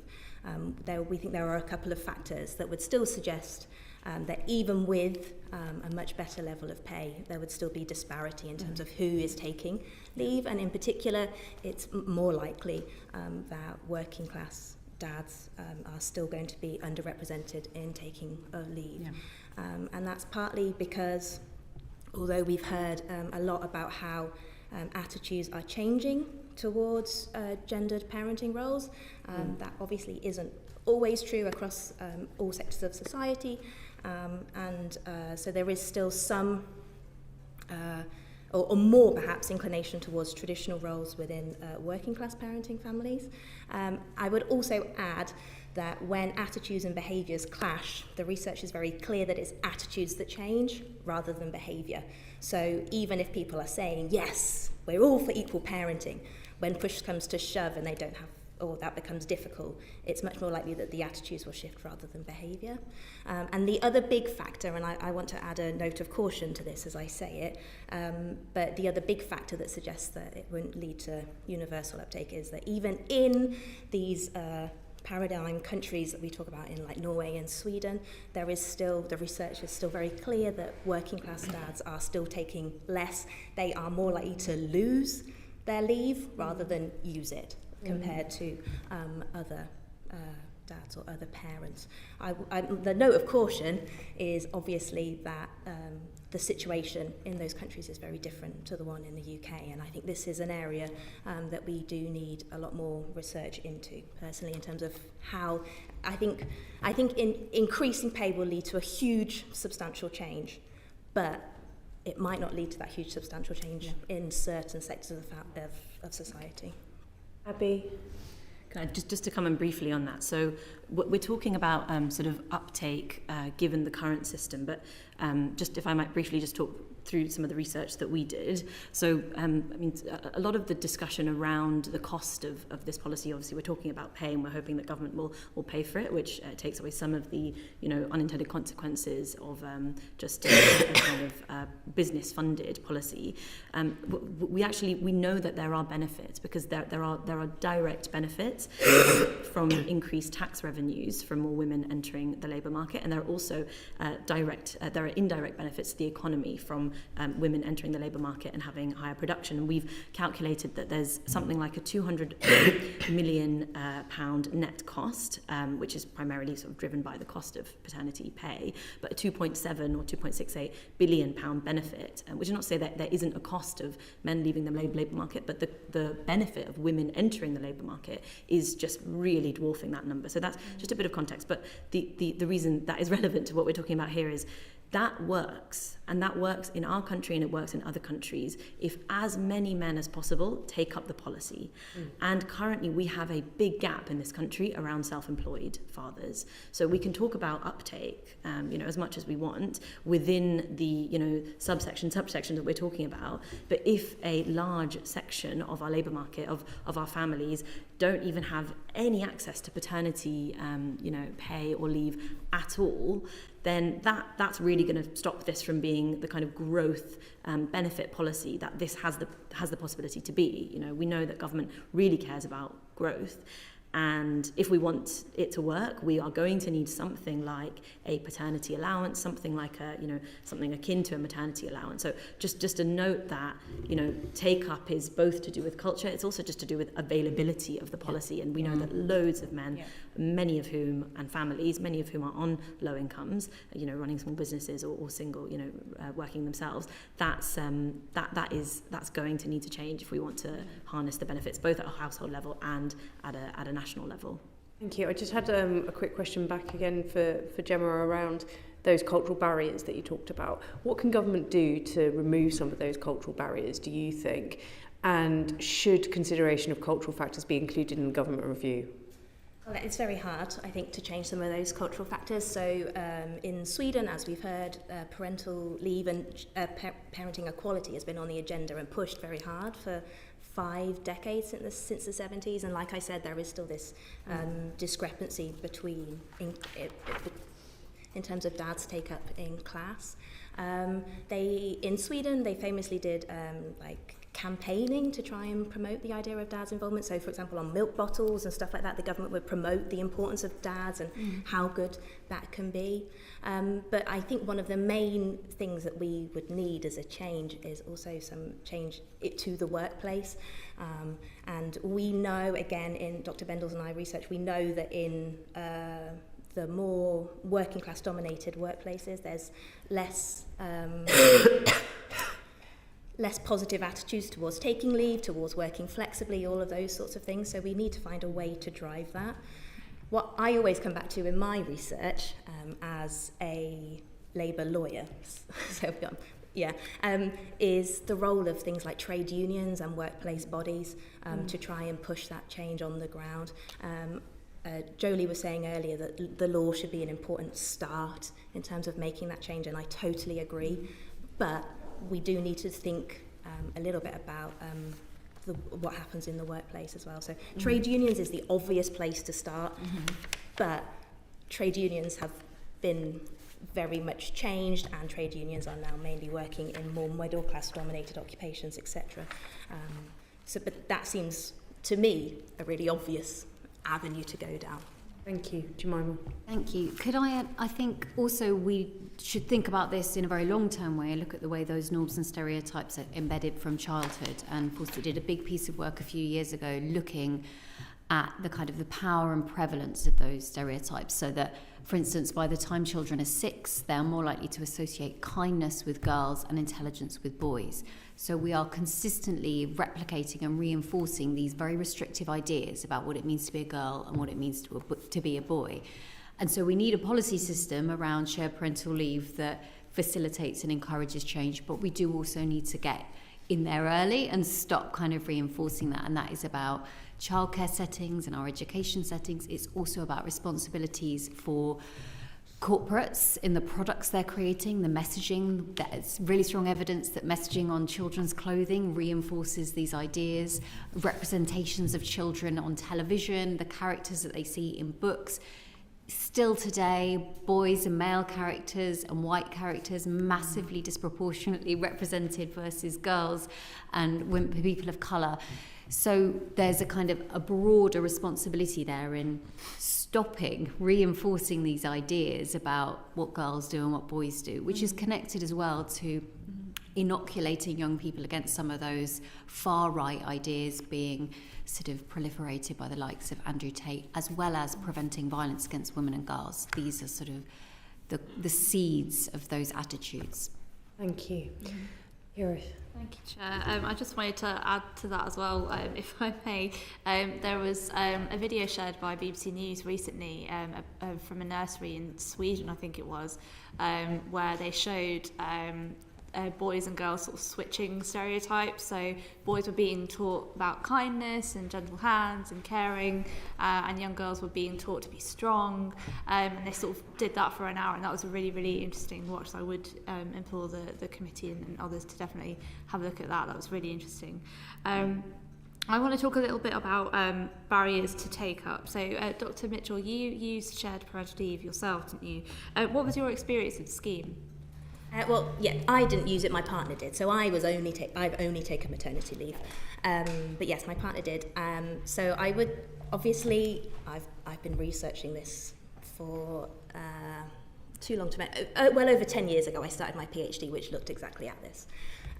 So in terms of people who were committed to using the scheme, I don't think you could have found anyone much more committed going into this. And obviously, that was a key concern in finding a partner as well who was also equally committed. So we went into it knowing that that was what we were going to do, and always being very clear on that. It was a really, really positive experience for my family. My partner took 5 months of leave. I took 7, so it was amazing, and the relationship that they have together as dad and son is amazing to watch. Sometimes they're too close and I get a little jealous, in fact. So it was undoubtedly, like Sarah said, for families like mine, it was a huge benefit. A couple of things to bear in mind though. So yeah, bearing in mind, I went in knowing about all the issues with notice requirements and stuff like that. It was still a nightmare working out with HR, and it was still very difficult. My partner was the first man to ever take it at the organisation that he worked in, and I think if it wasn't for me kind of pushing it and being real Rottweilerish about it, it might not have happened so easily. There were comments, I know he had comments at work like, oh, how did you wangle that and stuff. I guess it was added like a bonus. So yeah, even going into it with that awareness, I would still say managing it was difficult. And the other thing that I wasn't expecting is when it came time to swap, I didn't want to do it, actually. And I did feel like I was giving away something that was mine. And Freddie, my partner, felt like he was taking something that was mine. And although it was the right decision, and I'm so glad we did it, if I'd made that decision at the 7 months, whether or not I was going to transfer it, I wouldn't have done it. And that's, like I said, someone who's gone in with about as much commitment to this as you could possibly imagine.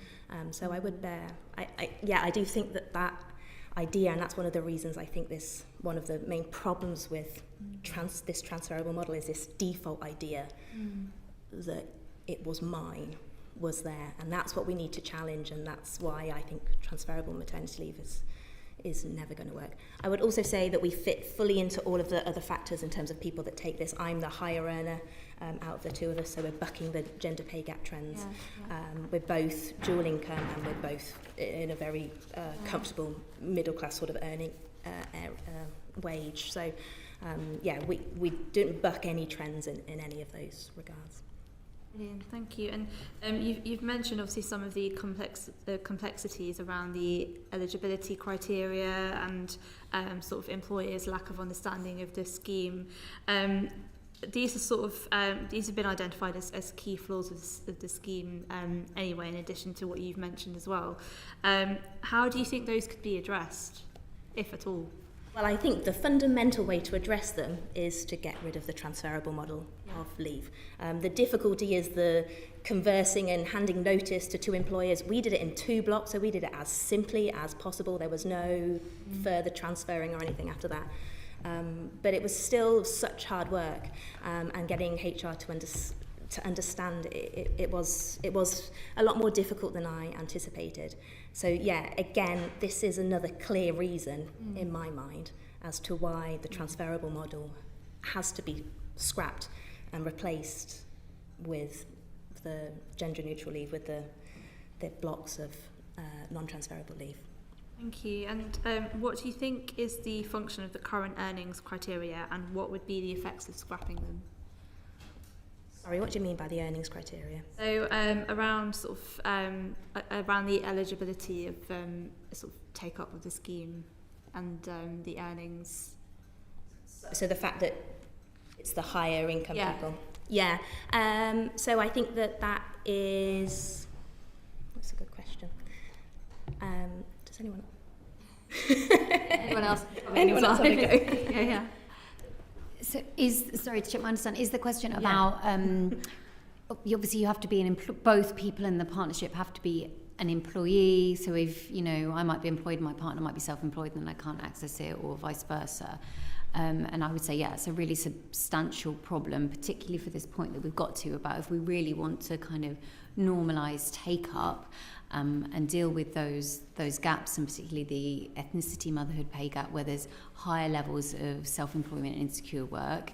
We have to make this something that is for families and parents, not just for a kind of particular quote-unquote privileged group of employees. So we would absolutely support extending that eligibility.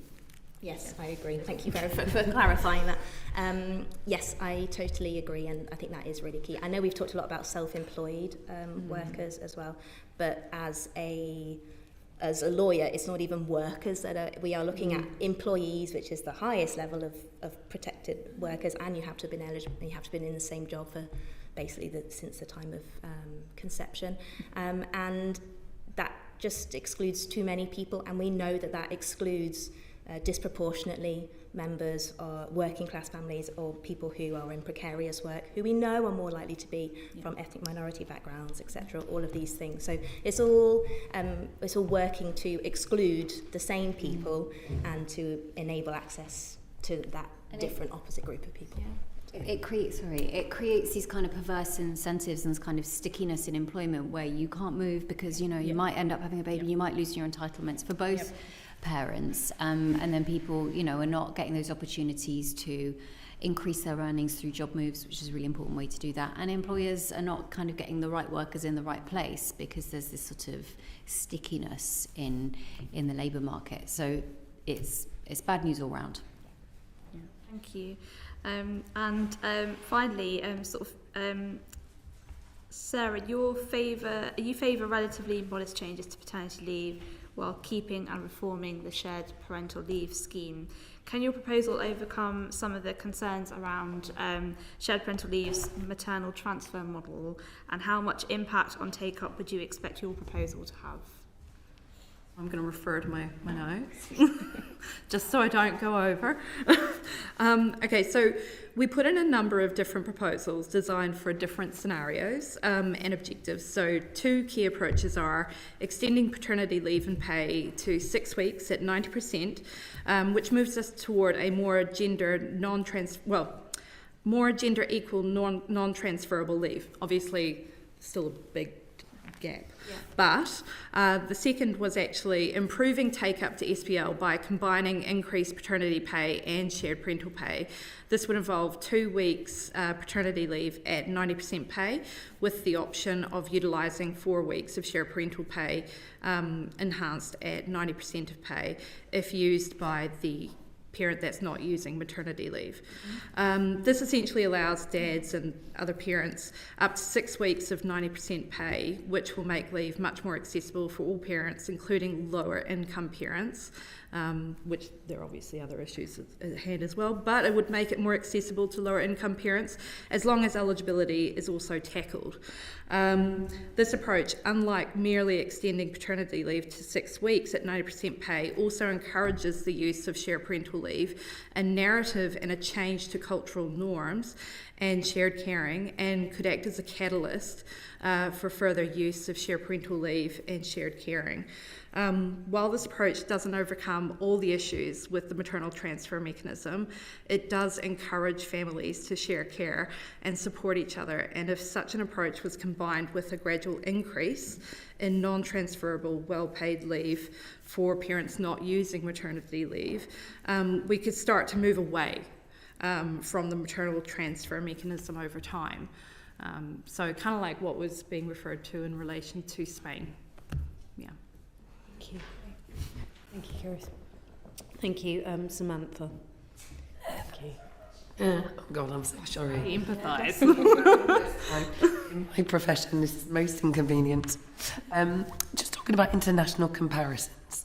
To Jemima and Gemma, which countries' parental leave systems should the government be looking to for evidence to inform its review? You want to go first? So I think the Spanish model is interesting because it's sort of over time stepped up provisions. So there's 16 weeks of full paid leave for fathers in Spain, and that, as I said, has very high take up. But I think what's interesting is the transition that they did, where they increased that over time from a very low level. Quebec also has a use it or lose it system, which is a really, I think we're all agreed, like a fundamental feature of a successful system. And you can see there, because they introduced that in Quebec but not in other areas of Canada, the significant impact it had on maternal employment and the pay gap. As well as, of course, the Scandinavian countries. I think the challenges there is that our wider kind of welfare system is so different that it can feel a bit distant. So it can be useful to look at kind of countries that have made that change and that shift from something that's a bit more similar to the way in which our model is established. I'll just try to speak. It's interesting you mentioned Spain, because that got mentioned in the previous panel as well. You say use it or lose it in Quebec, but what Quebec doing in terms of time frame and levels of pay? Can you speak to that, Sam? Give me a moment. Back to that. Yeah. Gemma, we put you on the spot. So I would agree, obviously. I mean, there's a reason that we always talk about the Scandinavian countries, and that is because what they're doing has proven to be so effective. But obviously there are concerns about following that same trajectory. Portugal has been interesting in terms of, as a country that has stuck with transferable leave, but that has had slightly more success because they have introduced a bonus month of paid leave if the dad takes a month of leave by himself.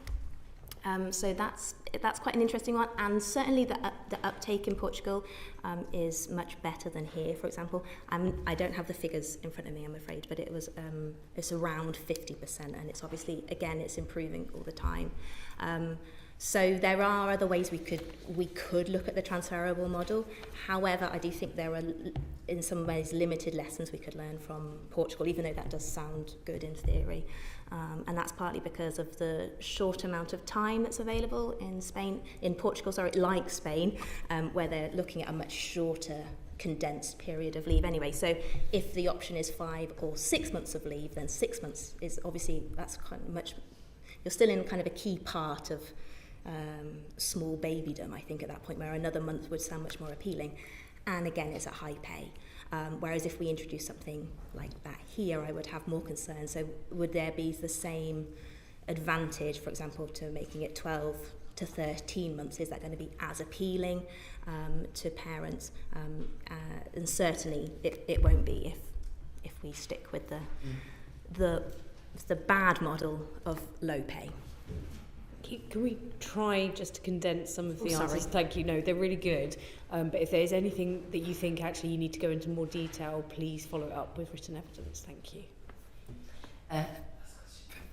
Mr. Sarah, can you explain why you're sceptical about the feasibility of directly replicating in the UK the much more equal parental leave systems of some other countries?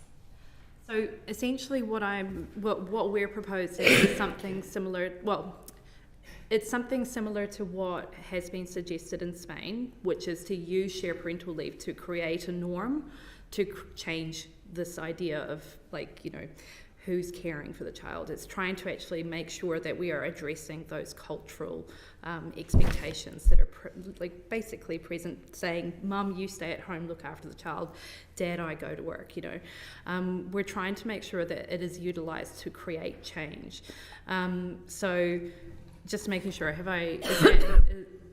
in a way, is that correct, answering the question? I might have gone there. I can't quite recall the question itself. No, it was to do with you're sceptical about the feasibility of directly replicating the UK, about having equal parental leave systems. Yes. So what would happen is that if we don't, we need to kind of work toward creating that change, or having established change in actual uptake in parental leave. So again, using the shared parental leave system with paternity leave, we're actually prioritising creating cultural shift in who is caring for the child. So if we were to essentially, if we're not against, and this is the thing, we actually put it forward as another proposal. We were addressing the question of how to increase uptake of shared parental leave with the inclusion of that proposal using shared parental leave. But if there was just the increase to 6 weeks with paternity leave, for example, what we would see is that we would have some increase in paternity leave, but then it would hit a ceiling. So what we're actually trying to say is that it's really important that we ask the question, where do we want to get to in relation to achieving, more equal parenting, or a better opportunity for achieving equal parenting, and using shared parental leave is certainly one way to do it. So we want to try and make sure that we address those cultural barriers that are preventing more shared care in the meantime. Thank you. Thank you, Samantha. Catherine. Thank you, and thank you all so much for coming to the panel today. I've learnt so much already. So this is a question for Jemima, please, and this is about the full review of parental leave that's coming up. So could you share what you think should be the broad objectives of the government's proposed parental leave review? Absolutely. So I think overall this has to be about increasing uptake and equalising those unpaid caring responsibilities and getting as close to equal as we can be, or the opportunity for it to be equal within households where they're kind of making sort of encumbered choices. It needs to take into account supporting women's employment and their return to employment, fathers' time to bond with their children and support their partners. It's also important that we retain the recognition that birth has a physical impact on women, and there should be time in recognition of that and the recovery needed, and support for breastfeeding where women choose to do that as well. But it's a vital part of supporting a more equal economy and economic growth, as well as child development outcomes. Okay, thank you. And by which metrics and what time scale do you think should success be measured? That's probably also to Jemima, but if anyone wants to chip in, you can. So I would say, it will take a period of time for take-up to improve, but I think actually JRF have some evidence about this sort of things playing out within a couple of years, which perhaps, Abby, you would want to speak to. I don't want to use your evidence while you're here. No. So I think we should probably frame this in terms of benefits and not just costs, right? Because there will be an upfront cost to government. But what the work that we've been doing with the Centre for Progressive Policy shows is that impacts are likely to be felt around 2 to 3 years after the policy is introduced, and that's what we see in other countries. And the main sort of driver there is people learning about the policy, taking it up in the workplace, just having babies. So these changes don't happen initially, but what that does mean is as these changes and as the take-up starts to increase, that's when you start seeing the growth benefits. And those benefits, and I guess to jump on your question, Catherine, I think government needs to frame this around what are the changes that you'll see at a household level. What is the kind of increased freedom, the increased space and agency around choices that you'll see at the household level, which will make a really measurable difference within this parliament. But then what are the bigger economic changes that we will see? And the main driver of that, what sounds like a pretty big number, right? Like 2.7 billion pound benefit. The main driver there is women making the choice in their households to go out to work when previously they wouldn't have done so before, and that could be to go back to work sooner, or it could be a broader cultural change. The choices that are being made between partners are such that you see dads staying home more with their kids, and actually you get much more free decisions about who stays home and looks after the kids and who goes out to work.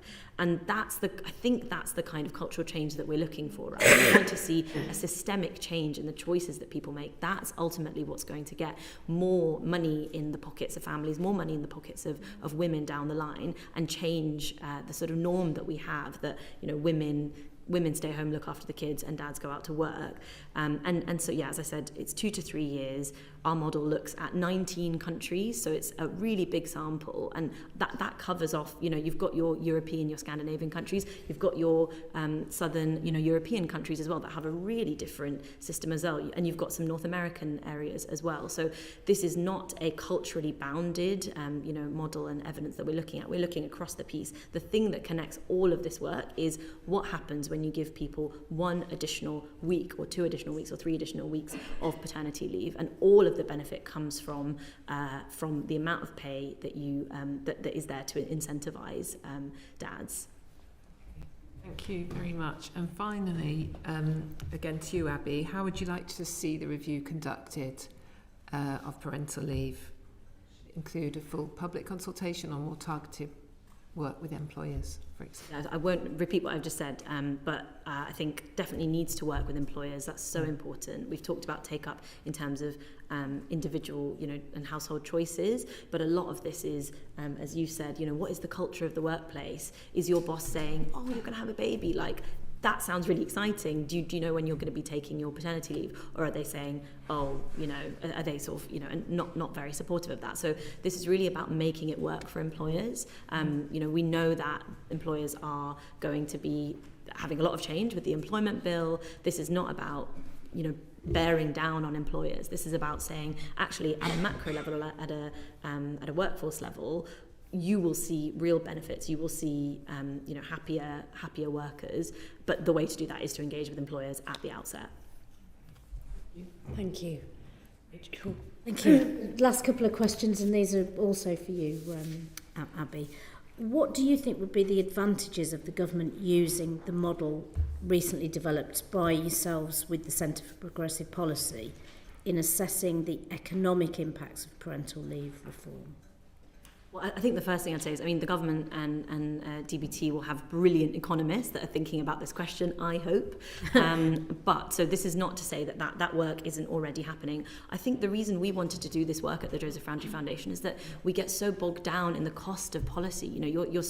We're so sort of weary of hearing that X policy will cost X billion pounds, and it just feels like, that there isn't much, fiscal space to do anything. But there are policy changes that will have a net benefit, and we wanted to explore what those benefits were. And as I said earlier, this is not about saying that there are no costs at all. Like, we need to be grown up about what the cost of this policy will be. We need government to fund paternity pay. We need a paternity allowance so that self-employed dads and families aren't missed out.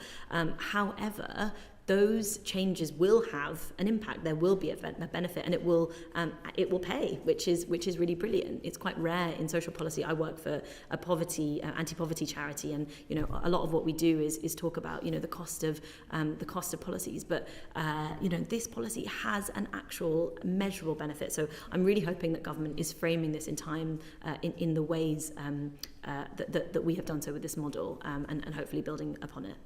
Do you think it's realistic to expect that rather than their usual focus on direct fiscal implications?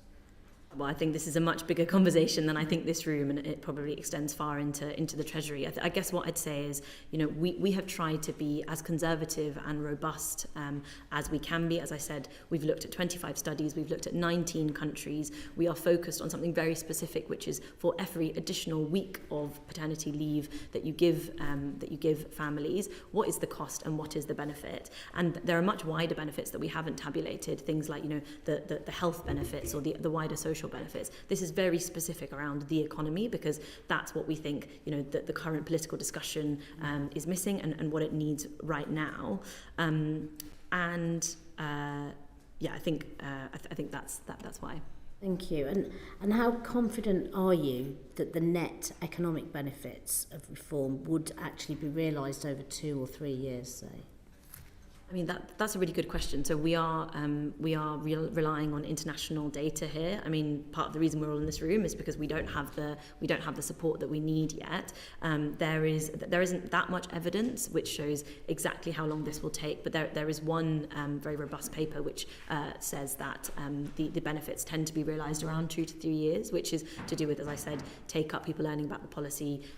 But we do also see variance between countries. So just as an example, one of the areas that the model was looking at was California, and the benefits in that area were extremely low, partly because very few fathers took up that support. Conversely, in Iceland, there was a huge amount of support that was taken up, and that really turbocharged the growth benefits. And both of those areas started with a very low level. So everything we've been looking at is starting from a very low level, getting to a higher level. So, we are trying to control for at least the situation that we have now, which is we're starting from a very low level. But, this is not to say that I can say 100% that it will be 2 to 3 years, but this is the evidence we have available, and we really hope that the government is taking this kind of evidence into account to make sure that they're not just looking at this as a balance sheet loss, but also a balance sheet gain. Thank you very much. Thank you very much. Thank you so much to all of you for your expertise and your time today as well, and for coming at the beginning of this session and listening to what the first panel said as well. So it's been a really informative session. Thank you so much. That brings this session to a close. Order, order.